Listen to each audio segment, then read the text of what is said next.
Krishna.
Srimate Bhaktisiddhanta Saraswati iti namane. I offer my respectful obeisances unto His Divine Grace, Bhaktisiddhanta Saraswati, who is very dear to Lord Krishna, having taken shelter at His lotus feet. Shri Varshabhanavi Devi Dayataya Kripabdaye Krishna Sambandha Vijnana Dayanaye Prabhave Namaha.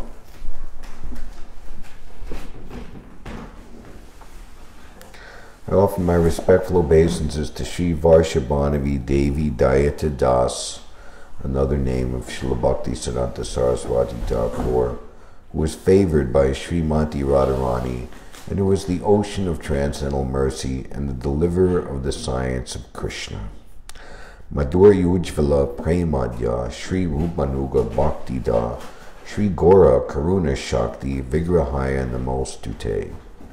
I offer my respectful obeisances unto you, the personified energy of Sri Chaitanya's mercy, who delivered devotional service which is enriched with conjugal love of Radha and Krishna, coming exactly in the line of revelation of Srila Rupa Goswami. Namaste Gauravani Shri Murtaye Dinatarane Rupanuga Virudapa Siddhanta Dvanta Harine. I offer my respectful obeisances unto you, who are the personified teachings of Lord Chaitanya. You are the deliverer of the fallen souls. You do not tolerate any statement which is against the teachings of devotional service enunciated by Srila Rupa Goswami.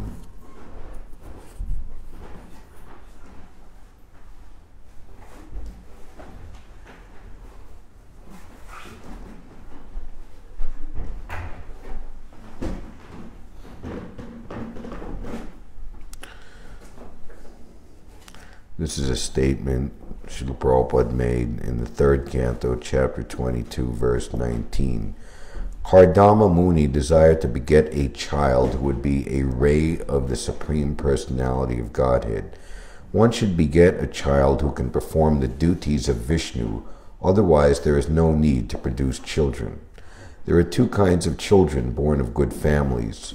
One is educated in Krishna consciousness so that he can be delivered from the clutches of Maya in this very life, and the other is a ray of the Supreme Personality of Godhead and teaches the world the ultimate goal of life.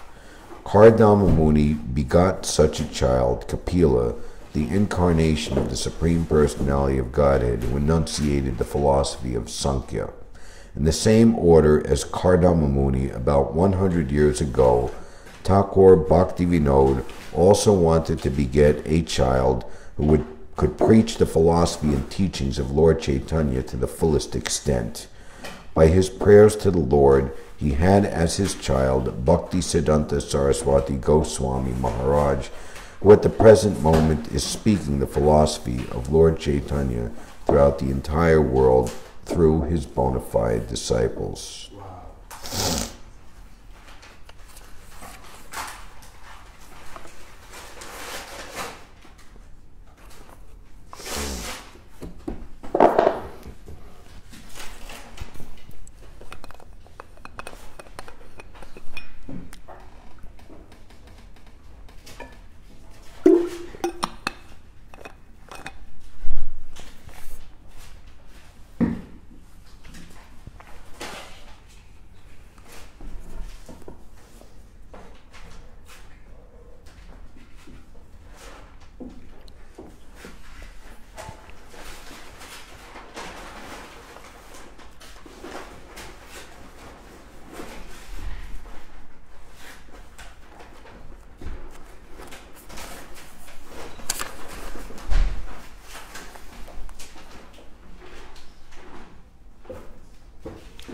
Srila Prabhupada speaking on this day in 1968, 50 years ago in Los Angeles.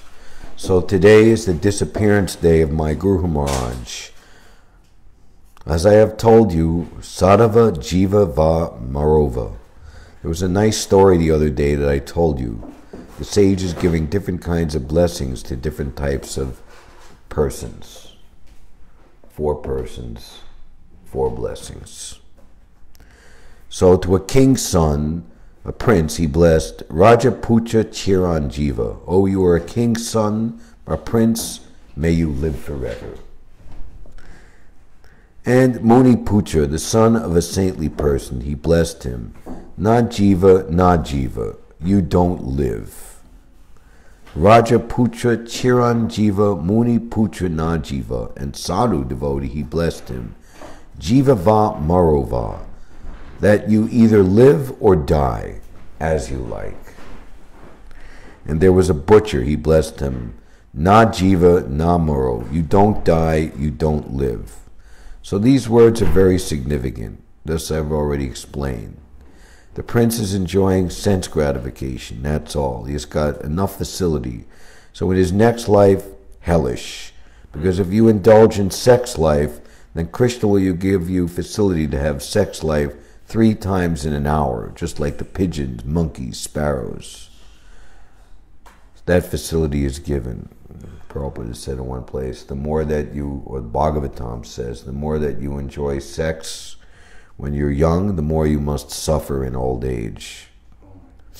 So princely order, they are after sense enjoyment. So we bless that better you live forever. Because after your death, you do not know what is going to happen to you. You are going to a hellish life. Better you live for some time. Go on with your enjoyment. And Muni Pucha, the brahmachari, working under guidance, under strict disciplinary of the spiritual master, you better die, because you are so trained to enter the kingdom of God. So why should you take so much trouble? Better you die and go back to Godhead. And to devotee, either live or die, the same thing. Whether you're here in this world or after you leave this world, it's the same position. You're rendering transcendental, pure devotional service to the Lord. And the butcher, don't live, don't die. His condition is so abominable, from morning to night, slaughtering so many animals. Ghastly scene. Horrible. Because after death, oh, he is going to be in so much hellish condition nobody can describe. So both alive or dead, his condition is very horrible. So apart from the others, the devotee, for him, appearance and disappearance, the same thing. Just like when my spiritual master appeared in Jagannath Puri, he was the son of a very big government officer, Bhaktivinoda Thakur. He was magistrate. In those days, the magistrate is a big officer in government, practically next to governor. And Bhaktivinoda Thakur was in charge of the Jagannath temple. That is the system in Jagannath Puri. The manager in charge of the temple is the district magistrate. So there was Rath Yatra festival, and the cart was passing in front of Bhaktivinoda Thakur's house. The car stopped before the house, and at that time, Srila Bhaktisiddhanta, 5-month-old infant in the lap of his mother, the mother took the opportunity of rising on the cart. She was magistrate's wife, and she had the facility. And also the cart mysteriously stopped there and was unable to be moved. Immediately, police gave her way to going on the top of the cart and placed the child on the lotus feet of Jagannath. And there were many garlands. One garland fell upon him, Bhaktisiddhanta Saraswati, blessings. When he was a child, 2-3 years old, he ate one mango fruit, which was kept for offering to the deity. So his father mildly rebuked him, "Oh, you've done a wrong thing. It is meant for the deity, and you have taken it. You should not have done it." The child was only 2 or 3 years old. He took it so seriously that never after that he took mango. Whenever we offered him mango, he said, "No, I am offender. I cannot take." He was thinking like that. Never in his life did he take mango. He was thinking that I've offended in my childhood by taking the mango of the deity. Well, that is the characteristic of the Acharya. They teach by their life's action, that one should be so much determined that one should not be. The child took the mango. There is no offense, but he took that vow. Another instance in my presence at that time, we were also young men, and one of my godbrothers, his name is Dr. O.B.L. Kapoor, who is now retired in Vrindavan. Last time I saw him, he was also a young man, and his wife was also young. We were sitting together with Guru Maharaj, and the girl proposed, "My dear master, I want to speak with you." Guru Maharaj said, "Yes, you can talk whatever you like." So she said, "I want to talk with you secretly, not in the presence of everyone." Guru Maharaj said, "No, I cannot talk with you secretly. You can talk in the presence of all my other disciples." So even that girl was just like his granddaughter by age calculation. He refused to talk with a young woman in a secret place. These are the instances. In his life, he was also a Khanda Brahmachari. That means lifelong, unbroken vow of celibacy. Bhaktivinoda Thakur had many other sons, and he was the 5th son. And some of the other brothers also, they did not marry. And my Guru Maharaj, he also did not marry. From the childhood, a strict brahmachari. Bhaktisiddhanta Saraswati Goswami Maharaj, and he underwent very severe penances for starting this movement, worldwide movement. That was his mission. So he took the vow to chant 1 billion names of the Hare Krishna Maha Mantra, which took him approximately 9 years. So we see how important it is that if we're going to do anything, that we have properly worshipped the holy name. It's like, how many books would you distribute if you went out there without having chanted your rounds? Bhaktivinoda Thakur wanted to do this. In 1896, he wanted to introduce this Krishna consciousness movement by setting his book, Sri Chaitanya, His Life and Precepts. Fortunately, that year was my birth, and by Krishna's arrangement, we came in contact. I was born in a different family. My Guru Maharaj was born in a different family. Who knew that I would come to his protection? Who knew that I would come to America? Who knew that you American boys would come to me? These are all Krishna's arrangements. We cannot understand how these things are taking place. And of course, Prabhupada's story of how he met Srila Bhaktisiddhanta is quite remarkable.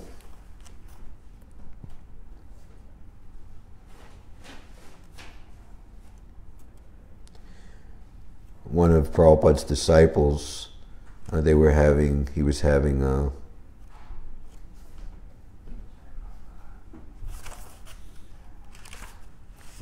casual talk with Srila Prabhupada, and the topic came up, how did you come to Krishna consciousness? And the disciple said, "Oh, a friend brought me to Krishna consciousness." And Prabhupada said, "Yes, I had a friend, and he brought me to see my Guru Maharaj too." Abai's friend was insistent. He wanted Abai to see a sadhu from Mayapur. Narendranath and some of his friends had already met the sadhu in his nearby ashram at Ultaldunga Junction Road in Calcutta, and now they wanted Abai's opinion. Everyone within their circle of friends considered Abai the leader. So if Naren could tell the others that Abai also had a high regard for the sadhu, then that would confirm their own estimations. Abai was reluctant to go, but Naren pressed him.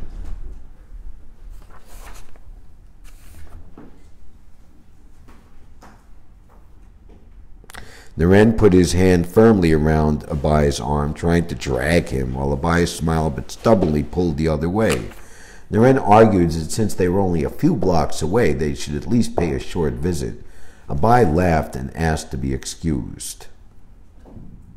Naren explained that the sadhu, Srila Bhaktisiddhanta Saraswati, was a Vaishnava and a great devotee of Lord Chaitanya Mahaprabhu.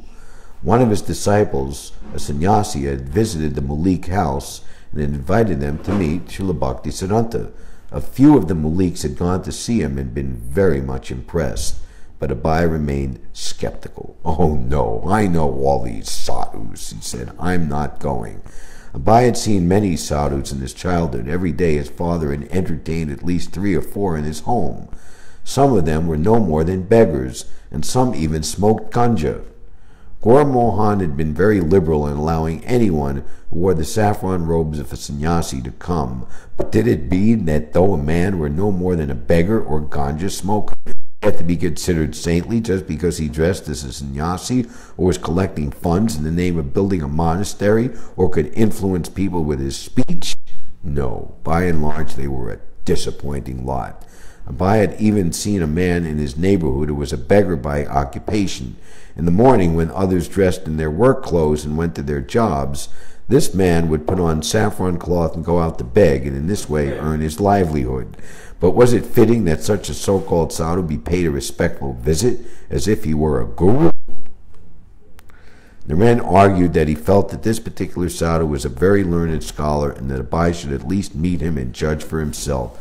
Abai wished that Naren would not behave this way, but finally he could no longer refuse. Together they walked past the Prasanath Jain temple to one Ultadunga with its sign Bhaktivinoda Asan, announcing it to be the quarters of the Gaudiya Math.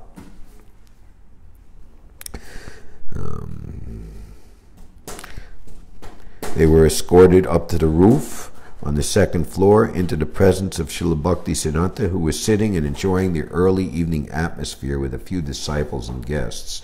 Sitting with his back very straight, Bhaktisiddhanta Saraswati appeared tall. He was slender, his arms were long, and his complexion was fair and golden. He wore round bifocals with simple frames. His nose was sharp, his forehead broad, and his expression was very scholarly, yet not at all timid. The vertical markings of Vaishnav tilak on his forehead were similar to Abai, as were the simple sannyas robes that draped over his right shoulder, leaving the other shoulder and half his chest bare. He wore tulsi neck beads, and the clay Vaishnav markings of tilak were visible at his throat, shoulder, and upper arms. A clean white brahminical thread was looped around his neck and draped across his chest. Abai and Narayan, having both been raised in Vaishnav families, immediately offered prostrated obeisances at the sight of the revered sannyasi. While the 2 young men were still rising and preparing to sit, before any preliminary formalities of conversation had begun, Srila Bhaktisiddhanta immediately told them, "You are educated young men. Why don't you preach Lord Chaitanya Mahaprabhu's message throughout the whole world?" Abai could hardly believe what he had just heard. They had not even exchanged views, yet this sadhu was telling them what they should do. Sitting face to face with Srila Bhaktisiddhanta Saraswati, Abai was gathering his wits and trying to gain a comprehensible impression, but this person had already told them to become preachers and go all over the world. Abai was immediately impressed, but he wasn't going to drop his intelligent skepticism. After all, there were assumptions from what the sadhu had said. Abai had already announced himself by his dress to be a follower of Gandhi, and he felt the impulse to raise an argument. Yet as he continued to listen to Srila Bhaktisiddhanta speak, he also began to feel won over by the sadhu's strength of conviction. He could sense that Srila Bhaktisiddhanta didn't care for anything but Lord Chaitanya, and that's what made him great. That's why followers had gathered around him, and why Abai himself felt drawn, inspired, and humbled, and wanted to hear more. But he felt obliged to make an argument to test the truth. Drawn irresistibly into discussion, Abai spoke up in answer to the words Srila Bhaktisiddhanta had so tersely spoken in the first seconds of their meeting. "Who will hear your Chaitanya's message?" Abai queried. "We are a dependent country. First, India must become independent. How can we spread Indian culture if we are under British rule?" Abai had not asked haughtily, just to be provocative, yet his question was clearly a challenge. If he were to take this sadhu's remark to them as a serious one, and there was nothing in Srila Bhaktisiddhanta Saraswati's demeanor to indicate that he had not been serious, Abai felt compelled to question how he could propose such a thing while India was still dependent. Srila Bhaktisiddhanta replied in a quiet, deep voice that Krishna consciousness didn't have to wait for a change in Indian politics, nor was it dependent on who ruled. Krishna consciousness was so important, so exclusively important, that it could not wait. Similarly, whatever else we think we got going on, okay, Krishna consciousness can wait, but let me do this first. We should put Krishna consciousness first. We should always feel the urgency that we should become Krishna conscious immediately, as soon as possible. Abai was struck by his boldness. How could he say such a thing? The whole world of India beyond this little Ultadanga rooftop was in turmoil and seemed to support what Abai had said. Many famous leaders of Bengal, many saints, even Gandhi himself, men who were educated and spiritually minded, all might very well have asked this same question, challenging this sadhu's relevancy. And yet he was dismissing everything and everyone as if they were of no consequence. Srila Bhaktisiddhanta Saraswati continued, "Whether one power or another ruled was a temporary situation, but the eternal reality is Krishna consciousness, and the real self is the spirit soul. No man-made political system, therefore, could actually help humanity. This was the verdict of the Vedic scriptures and the line of spiritual masters. Although everyone is an eternal servant of God, when one takes himself to be the temporary body and regards the nation of his birth as worshipable, he comes under illusion. The leaders and followers of the world's political movements, including the movement for Swaraj, were simply cultivating this illusion. Real welfare work, whether individual, social, or political, should help prepare a person for his next life and help him reestablish his eternal relationship with the Supreme." Srila Bhaktisiddhanta had articulated these ideas many times before in his writing. And here's a famous one. "There has not been, there will not be, such benefactors of the highest merit as Chaitanya Mahaprabhu and his devotees have been. The offer of other benefits is only a deception. It is rather a great harm, whereas the benefit done by him and his followers is the truest and greatest eternal benefit. This benefit is not for one particular country causing mischief to another, but it benefits the whole universe. The kindness that Sri Chaitanya Mahaprabhu has shown to jivas absolves them eternally from all wants, from all inconveniences, and from all the distresses. That kindness does not produce any evil, and the jivas who have it will not be the victims of the world." Abai listened attentively to the arguments of Srila Bhaktisiddhanta. He recalled a Bengali poet who had written that even less advanced civilizations like China and Japan were independent, and yet India labored under political oppression. Abai knew well the philosophy of nationalism, which stressed that Indian independence had to come first. and opposed people was a reality, the British slaughter of innocent citizens was a reality, and independence would benefit people, spiritual life was a luxury that could be afforded only after independence. In the present times, the cause of national liberation from the British was the only relevant spiritual movement. The people's cause was itself God. Yet, because Abhay had been raised a Vaishnava, he appreciated what Srila Bhaktisiddhanta was saying. Abhay had already concluded that this was certainly not just another questionable sadhu, and he perceived the truth in what Bhaktisiddhanta Saraswati said. This sadhu wasn't concocting his own philosophy, and he wasn't simply proud or belligerent, even though he spoke in a way that kicked out practically every other philosophy. He was speaking the eternal teachings of the Vedic literature and the sages, and Abhay loved to hear it. Speaking sometimes in English and sometimes in Bengali and sometimes quoting the Sanskrit verses of the Bhagavad Gita, spoke of Sri Krishna as the highest Vedic authority. In the Bhagavad Gita, Krishna declared that a person should give up whatever duty he considers religious and surrender unto him. And Srimad Bhagavatam confirmed the same thing. Dharma prahojita kaitavachant paramonya matsaranam satam. All other forms of religion are impure and should be thrown out, and only Bhagavad Dharma, performing one's duties to please the Supreme Lord, should remain. Srila Bhaktisiddhanta's presentation was so cogent that anyone who accepted the Shastras would have to accept his conclusion. People were now faithless, said Srila Bhaktisiddhanta, and therefore they no longer believed that devotional service could remove all anomalies, even on the political scene. He went on to criticize anyone who was ignorant of the soul and yet claimed to be a leader.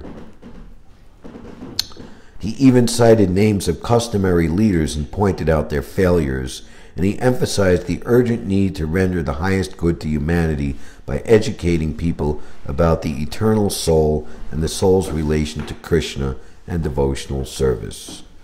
Abhay had never forgotten the worship of Lord Krishna or his teachings in Bhagavad Gita, and his family had always worshipped Lord Chaitanya Mahaprabhu, whose mission Bhaktisiddhanta Saraswati was espousing.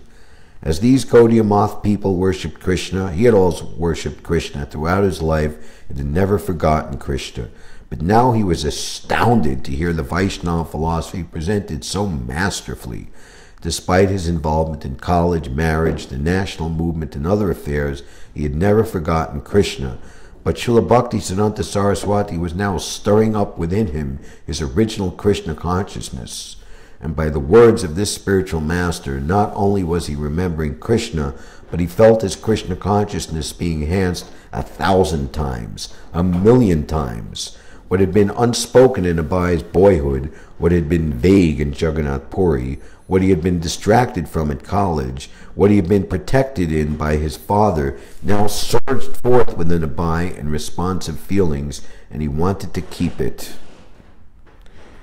He felt himself defeated, but he liked it. He suddenly realized that he had never before been defeated, but this defeat was not a loss, it was an immense gain. Srila Prabhupada, I was from a Vaishnava family, so I could appreciate what he was preaching. Of course, he was speaking to everyone, but he found something in me, and I was convinced about his argument and mode of presentation. I was so much struck with wonder. I could understand. Here is the proper person who can give a real religious idea. It was late. Abhay and Naren had been talking with him for more than 2 hours. One of the brahmacharis gave them each a bit of prasadam in their open palms, and they rose gratefully and took their leave. They walked down the stairs and onto the street. The night was dark. Here and there a light was burning. There were some open shops. Abhay pondered in great satisfaction what he had just heard. Srila Bhaktisiddhanta Saraswati's explanation of the independence movement as a temporary, incomplete cause had made a deep impression on him. He felt himself less a nationalist and more now a follower of Srila Bhaktisiddhanta Saraswati. He had also thought it would have been better if he were not married. This great personality was asking him to preach. He could have immediately joined, but he was married, and to leave his family would have been an injustice. Walking away from the ashram, Naren turned to his friend. "So, Abhay, what was your impression? What did you think of him?" "He's wonderful," replied Abhay. "The message of Lord Chaitanya is in the hands of a very expert person."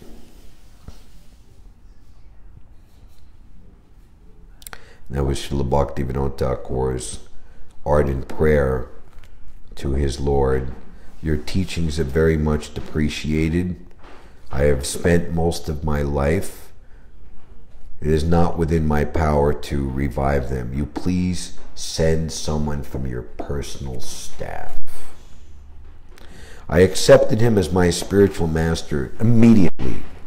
Not officially, but in my heart, I was thinking that I had met a very nice, saintly person.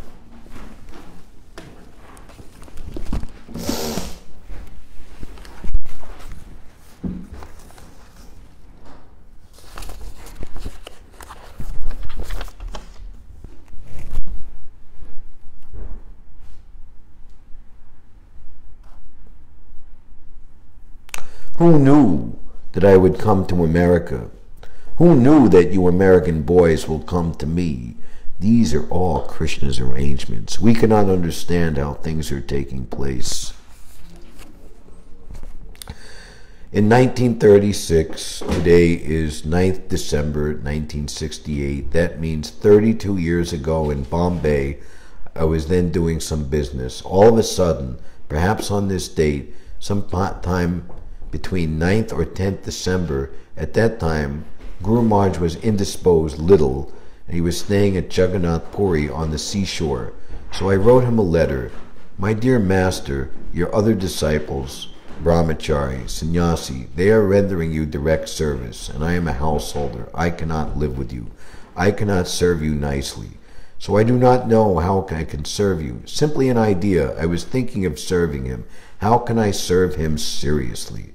So the reply was dated 13th December. In that letter he wrote, "My dear such and such, I am very glad to receive your letter. I think you should try to push our movement in English." That was his writing, "and that will do good to you and to the people who will help you." And I was at that was his instruction. And then in 1936, on 31st December, that means just after writing this letter, a fortnight before his departure, he passed away. But I took that order of my spiritual master very seriously. But I did not think that I'll have to do such and such thing. I was at that time a householder. This is the arrangement of Krishna. If we strictly try to serve the spiritual master, his order, then Krishna will give us all facilities. That is the secret. Although there was no possibility, I never thought, but I took it a little seriously by studying commentary by Vishwanath Chakravarti Thakur on Bhagavad Gita, Vyasyatmika Buddhir Ekeha Kuru Nandana. His commentary is that we should take up the words from the spiritual master as our life and soul. We should try to carry out the instruction, the specific instruction of the spiritual master very rigidly, without caring for a personal benefit or loss. So I tried a little bit in that spirit. He has given me all facilities to serve him. Things have come to the stage that in this old age, I have come to your country, and you are also taking this movement seriously. Try to understand it. We have got some books now, so there is a little foothold of this movement. Now on this occasion of my spiritual master's departure, as I am trying to execute his will, similarly, I also request you to execute this same order through my will. I am an old man. I can pass away at any moment. That is nature's law. Nobody can check it.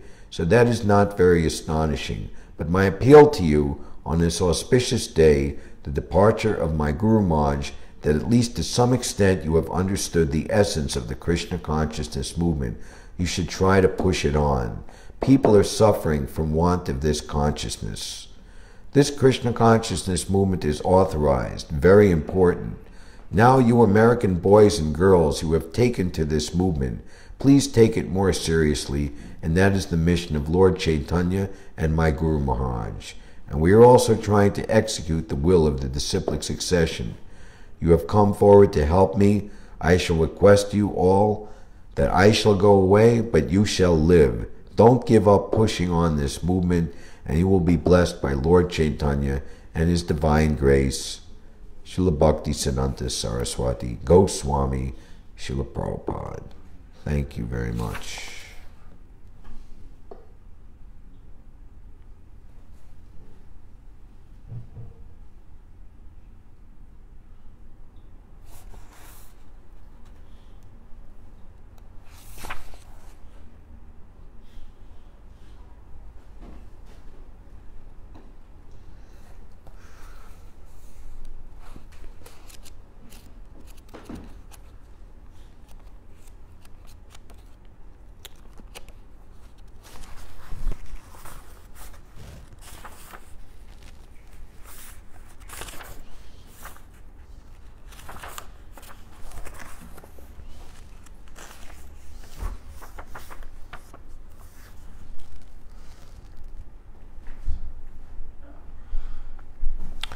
So we'll look a little bit at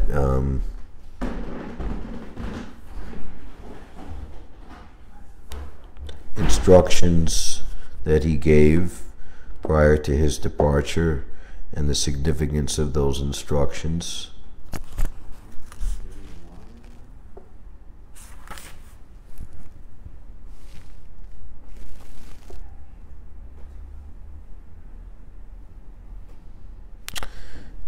Srila Bhaktisiddhanta Saraswati Thakur discussed the dangers of discussing topics other than Krishna after having admitted the topics of the Supreme Lord are superior, thereby indicating the other topics in connection with the Lord are inferior. He quoted lines from Raghunath Das Goswami's Mana Shiksha, always give up pride. He discussed the necessity of being careful about offenses to Vaishnavas, especially and describing the dangerous creepers, weeds of adoration, profit, and distinction.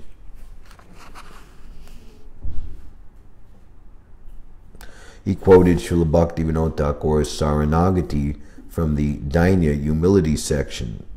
I am an impious sinner and have caused others great anxiety and trouble, in which Bhaktivinoda Thakur feels himself to be a grossly sinful materialistic person. The translation, which perfectly describes the life of an envious materialist, serves to instruct us what qualities must be overcome in our endeavor for self-realization, in which a self-realized person in his humility feels that he still possesses.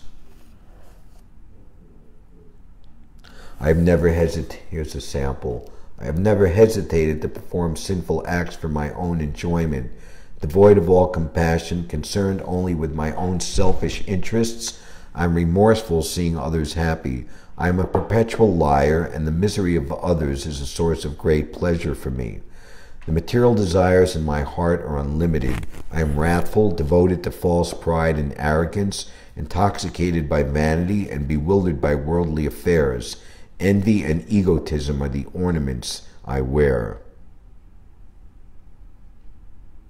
A vile, wicked man such as this, rejected by godly people, is a constant offender. I am such a person, devoid of all good works, forever inclined toward evil, worn out and wasted by various miseries. It is clear from these themes that aside from personally feeling a state of profound humility, Srila Bhaktisiddhanta Saraswati Thakur was discussing the giving up of pride, the weeds that choke the creeper of devotion, and the above verses were a profound instruction and warning to his disciples about how to cultivate bhakti with great humility themselves. He was aware of the fire of ordeal that was to come for them collectively and individually. Therefore, he identified the anarthas and explained how to remove them without falling prey to arrogance or envy of others. The great Acharya, who is now soon to depart, was giving essential instructions about the pitfalls that would ensnare many of his disciples.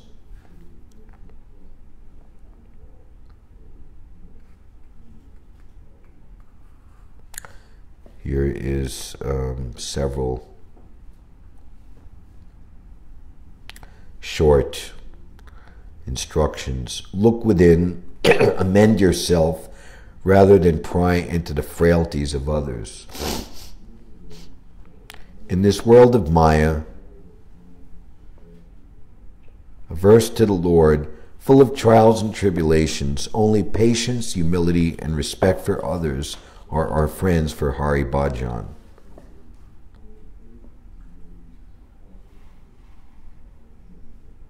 That's you.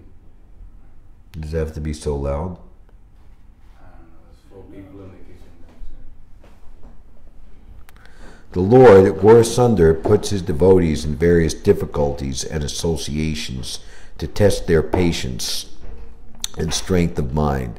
Success depends on their good fortune. When faults in others misguide and delude you, have patience, introspect, find faults in yourself. Know that others cannot harm you unless you harm yourself. I wish that every selfless, tender-hearted person of Gaudiya Math will be prepared to shed 200 gallons of blood for the nourishment of the spiritual corpus of every individual of this world.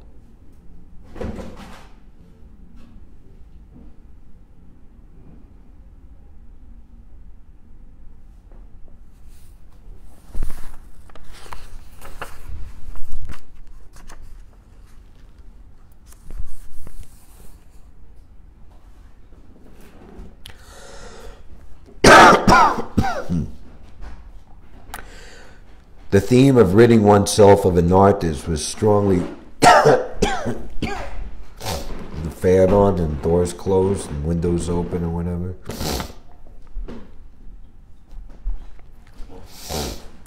Anybody who cooks must, at the very beginning, in the onset, before turning on the flame, open the windows, because the smell comes through the whole house and you can't do anything but be affected by the smell or choking, breathing. It's not very good.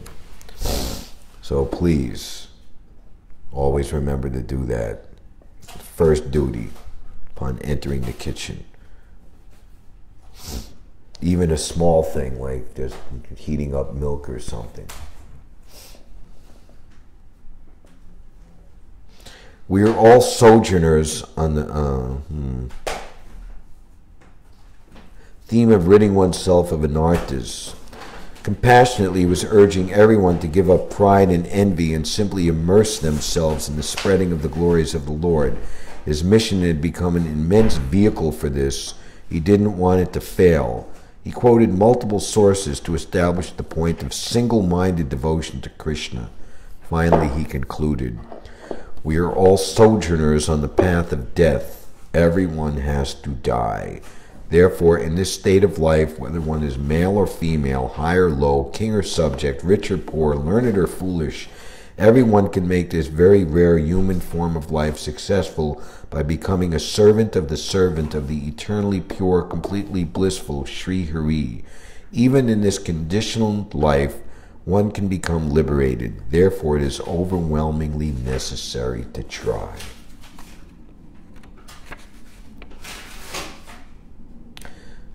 8 days before his departure, he made the following remarks. "I have given anxiety to many people, as I have been compelled to speak genuinely truthful words, as I have told people to worship Hari without any hypocrisy. There are possibly many people who even consider me to be an enemy, so that they may become eager to perform the sincere service of Sri Krishna, freed from other desires and deceitfulness. I've given various types of anxieties to numerous people. One day or another, they will certainly be able to understand this." With great enthusiasm, preach the words of Sri Rupa Raghunath to everyone. Our ultimate desired object is to become the dust at the lotus feet of the followers of Sri Rupa. All of you remain united in allegiance to the Ashraya Vigraha. spiritual master, in order to satisfy the senses of the transcendental entity of non-dual knowledge.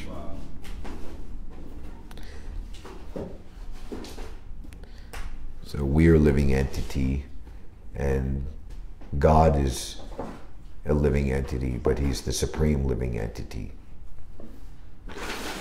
Transcendental entity of non-dual knowledge. Everyone with the sole view of worshipping Hari will carry on life in this temporary 2-day material existence in any way possible. Do not give up the worship of Hari, even amidst hundreds of dangers, hundreds of insults, or hundreds of persecutions. Do not become unenthusiastic upon seeing that the majority of people in this world... Do we need all this moving around? Is it necessary?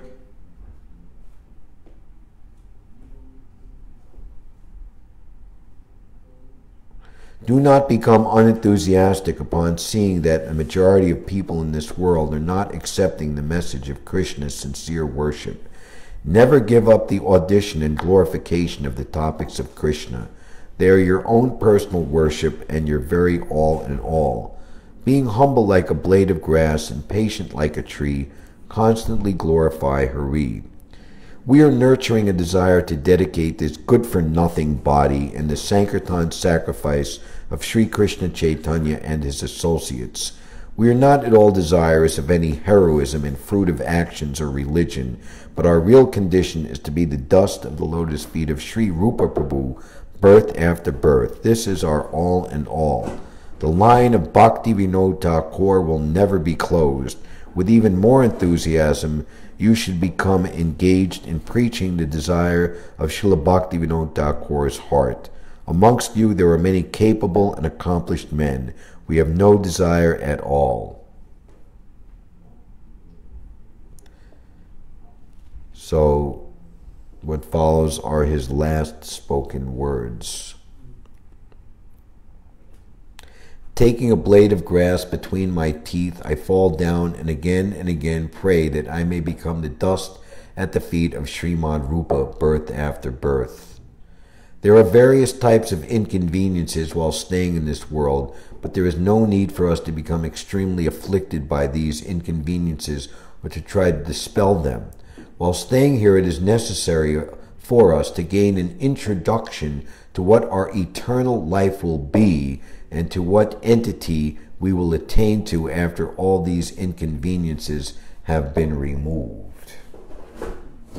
Here it is compulsory to make decisions about all those objects which attract and repel us in various ways, both that which I want and do not want.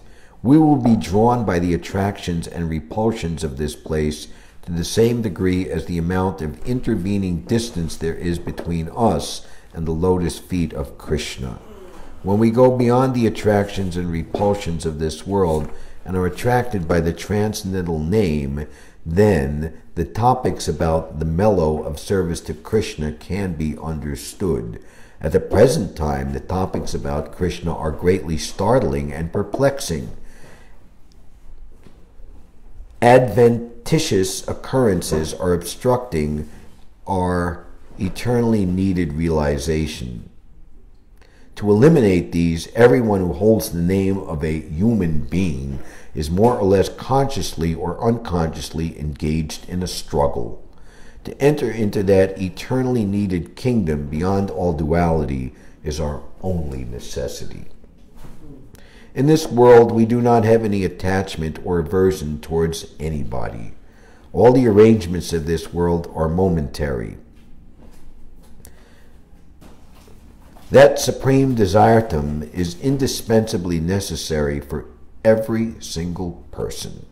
May all of you, with one aim and in a single voice, attain the right of serving the original Ashraya Vigraha. May the flow of thought of Sri Rupa's followers stream over the world. May we never, in any condition whatsoever, show aversion to the sacrifice of chanting the seven-tongued Sankirtan of Sri Krishna. So if you were to look at the first verse of Shishastakam, there are 7 points. Chaito Darpana Marchanam, which bring one to higher and higher stages of bhakti, complete cleansing of the heart, Chaito Darpana Marchanam, Baba Mahadevagni Nivarpanam, Shreya Karaiva Chandrika, actual eternal benefit in devotional service to Krishna. It's highly recommended, and I think it's even a must that you look at the wonderful book that was brought forth by His Holiness Bhakti Vikash Maharaj, titled the Bhaktisiddhanta Vaibhav, where you can meet the great personality Srila Bhaktisiddhanta Saraswati with very profound darshan. And there in that treatise you will find the complete explanation to the seven-tongued Sankirtan of Sri Krishna. If there is ever increasing attachment for this, perfection on all sides will be achieved.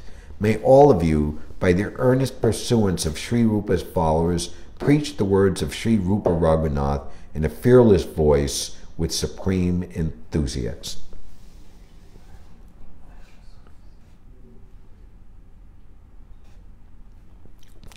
To all he announced, please accept my blessings to you all, present and absent.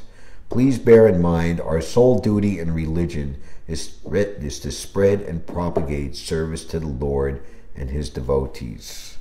Thus, the great Acharya, the Singha Guru, the uncompromising Sadhu, the Vaikuntha man, as our Srila Prabhupada once described him, the tireless preacher of the pure teachings of Sri Chaitanya Mahaprabhu, left this material world uttering the name of Krishna at 5:30 a.m. on Thursday, January 1st, 1937, and entered the pastimes of the Supreme Lord, having firmly established the foundation of a spiritual movement which will be carried around the world by his pure servant, His Divine Grace, A.C. Bhaktivedanta Swami Srila Prabhupada, the founder Acharya of the International Society for Krishna Consciousness.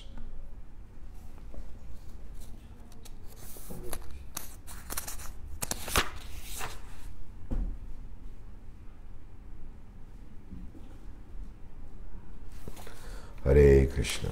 Srila Bhaktisiddhanta Saraswati Thakur Srila Prabhupada Ki Jai. Hare Krishna. Thank you very much.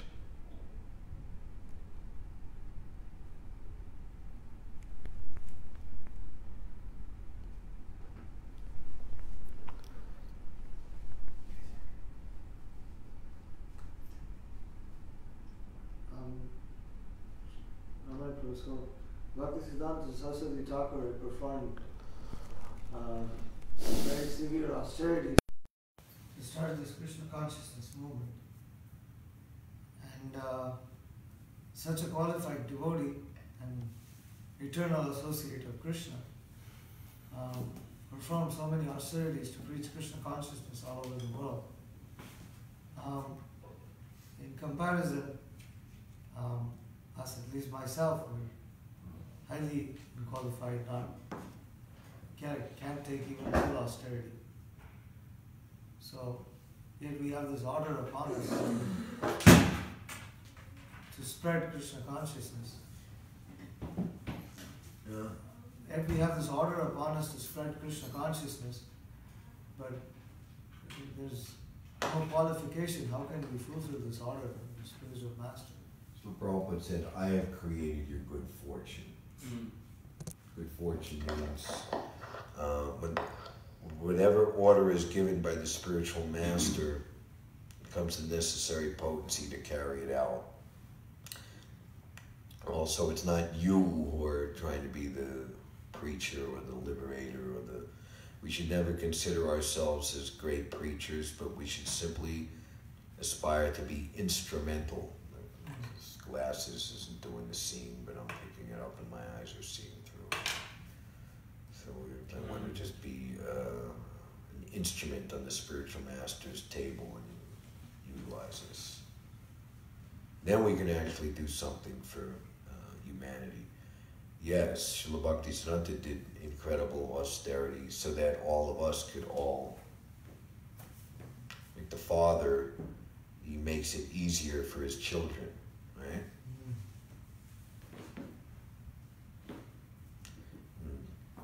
You look at Prabhupada's disciples. Prabhupada's disciples were opening up temples everywhere.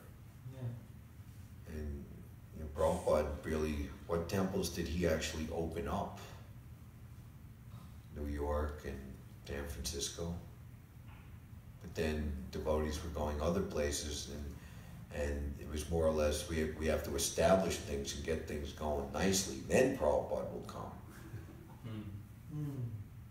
So that was all, they were all completely dedicated to Srila Prabhupada, and Prabhupada infused them and blessed them with his own confidential potency to get the job done, to make people become Krishna conscious.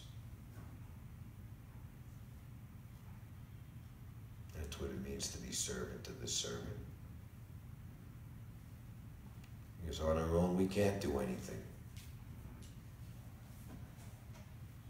And it was Srila Prabhupada's always said, and many devotees said that this is what impressed them very much. He never said, I am doing, or it is me. That is, I'm the servant of my spiritual master. Anything else? Namaku, on the logo of the Gaudiya Math, under Ragma, there's a Mridanga and a printing press. Could you please explain how these items, why Bhaktisiddhanta Prabhupada kept these under the Ragma? Temple worship is for newcomers and neophyte devotees, whereas the business of advanced devotees is to print, publish, and distribute books all over the world. That was Srila Bhaktisiddhanta Saraswati's opinion. The ability to spread Krishna consciousness is the business of the most confidential devotees of the Lord. So the Rag Marg is the most confidential aspect of the Bhakti Marg. That is why. Any other questions? I was just want to know, what are the symptoms one experiences when seeing a sadhu? I can't hear you properly. What are the symptoms a person experiences when seeing a sadhu? What are the symptoms? Yeah. Prabhupada said, I won't wish to serve him. He found his original Krishna consciousness being enhanced 1,000 times, 1,000,000 times, rising up. Actually, let's see if we can find it. When Prabhupada met Srila Bhaktisiddhanta on Vrindavan Prikram, and then came to Koshi, and there was the choice to go see on pilgrimage the Seshai Vishnu temple, or he could stay and hear Srila Bhaktisiddhanta, who would be leaving the Prikram the next day. And Prabhupada said, what can I see at this Seshai? Let me stay and hear. And that's where Srila Bhaktisiddhanta, he hadn't seen Srila Bhaktisiddhanta, is it true? For the whole 10 years. 1922 to 1932. And just by that one-time meeting and hearing for several hours, then a year later, Prabhupada had helped the Gaudiya Math establish the Bombay chapter, and he was presented for initiation and said, yes, he likes to hear. I have marked him. I will make him. Not that he had established a month and got many people to donate, and that wasn't so much as impressed that he didn't remember and remark. And the leading disciple, where did Guru Maharaj make such be able to come to such an estimation?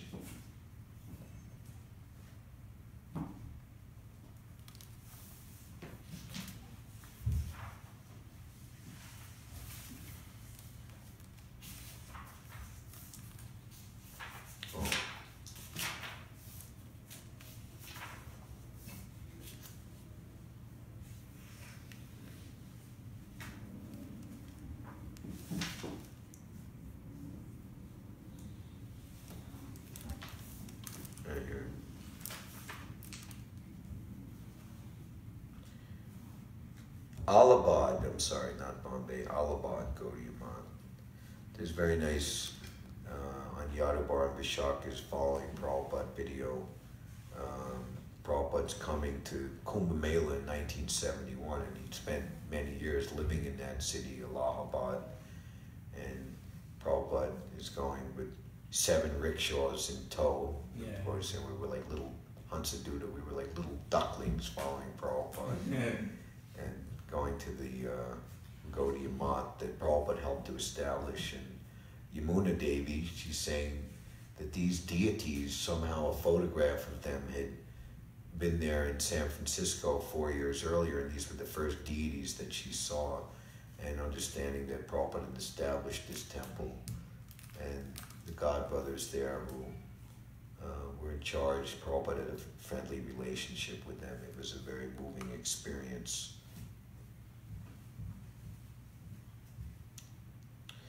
Atulananda Brahmachari took the opportunity to present several devotees, Abai amongst them, as candidates for initiation. The Allahabad devotees were proud of Mr. Day, Abai Charan Day, his name at the time, who regularly attended the math in the evening and led bhajans, listened to the teachings, and spoke them himself, and often brought respectable guests. He contributed money and induced his business colleagues to do so also. With folded palms, Abai looked up humbly at his spiritual master. He and Bhaktisiddhanta were now finally face to face again, and Srila Bhaktisiddhanta recognized him and was visibly pleased to see him. He already knew him. Yes, he said, exchanging looks with Abai. He likes to hear. He does not go away. I have marked him. I will accept him as my disciple. At that moment, the words became impressed into his being. Abai was in ecstasy. Atulananda was pleasantly surprised that his Guru Dev was already in approval of Mr. Day. Other disciples in the room were also pleased to witness their spiritual master's immediate acceptance of Mr. Day as a good listener. Some of them wondered when or where Srila Bhaktisiddhanta had arrived at such an estimation of the young pharmacist.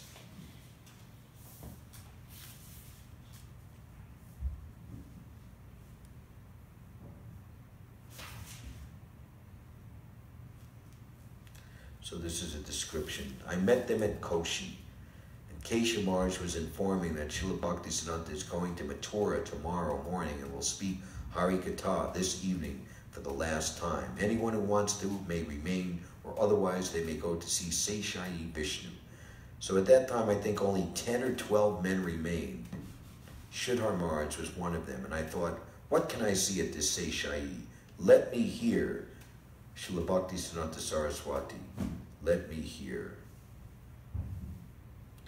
At last, Abai was in his presence again. Abai marveled to see him and hear him, this unique soul possessed of Krishna Katha, speaking uninterruptedly about Krishna in his deep, low voice in ecstasy and deep knowledge. Abai sat and heard with rapt attention.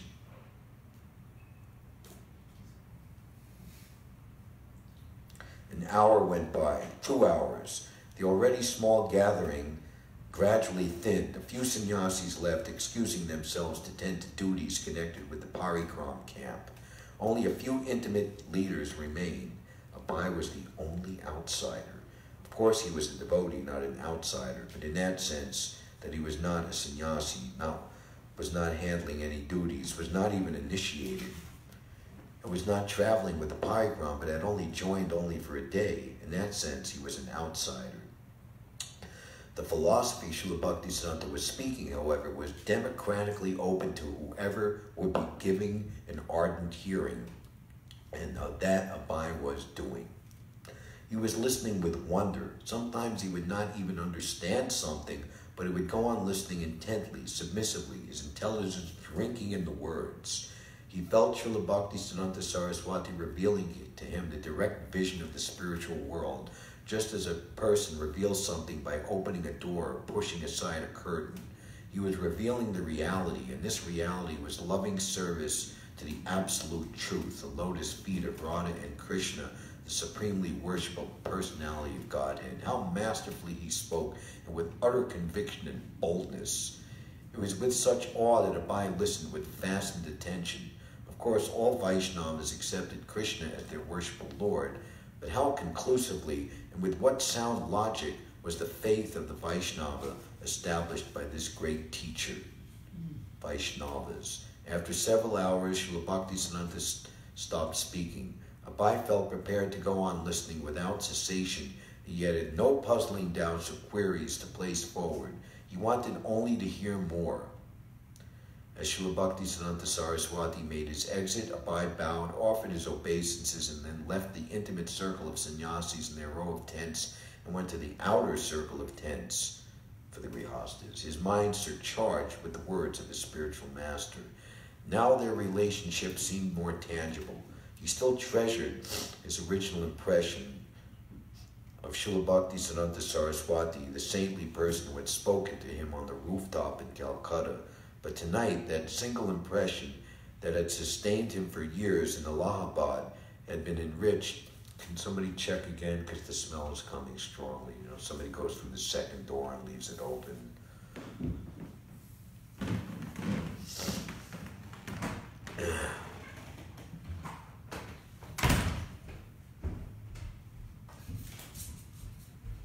That single impression had sustained him for years, had been enriched and filled with new life. His spiritual master and the impression of his words were as much a reality as the stars in the sky and the moon over Vrindavan. That impression of hearing from Srila Bhaktisiddhanta was filling him with its reality, and all other reality was forming itself around the absolute reality of Sri Guru Dev, just as the planets circle around the sun.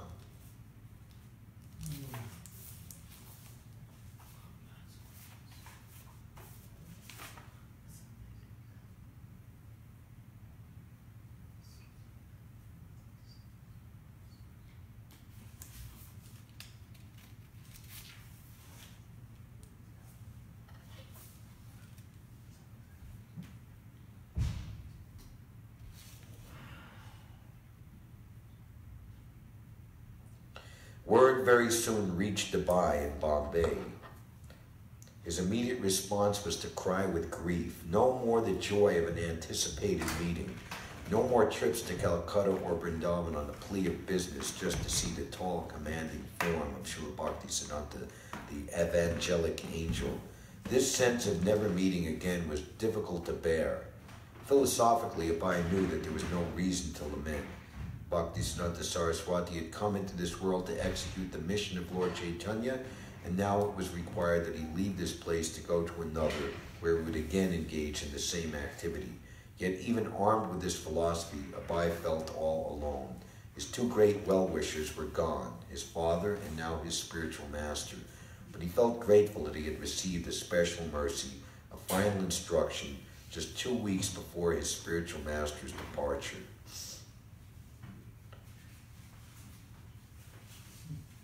Abai read this letter again and again. There would not be another. The intimate talks and meetings were now gone, but by this letter especially, Abai would live in the instructions of Srila Bhaktisiddhanta Saraswati. The letter had come just in time.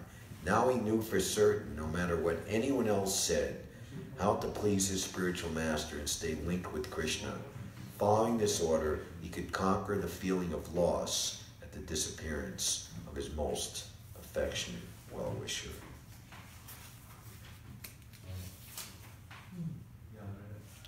I am fully confident that you can explain in English our thoughts and arguments to the people who are not conversant with the languages of the other members. This will do much good to yourself as well as your audience. I have every hope that you can turn yourself into a very good English preacher if you serve the mission to inculcate the novel impression of Lord Chaitanya's teachings in the people in general, as well as philosophers and religionists. Abai had recognized this to be the same instruction he had received at their first meeting in 1922. He took it as a confirmation. There was now no doubt as to the purpose of his life. What his spiritual master had said in Calcutta in 1922 had not been a chance remark, nor had it been a chance meeting. The instruction was the same. Turn yourself into a very good English preacher. This will do good to yourself as well as your audience. Hare Krishna. Hare Krishna. So we can stop here. Thank you very much. Srila Bhaktisiddhanta Saraswati Thakur Ki Jai. Srila A.C. Bhaktivedanta Swami Maharaj Srila Prabhupada Ki Jai. Srila Guru Parampara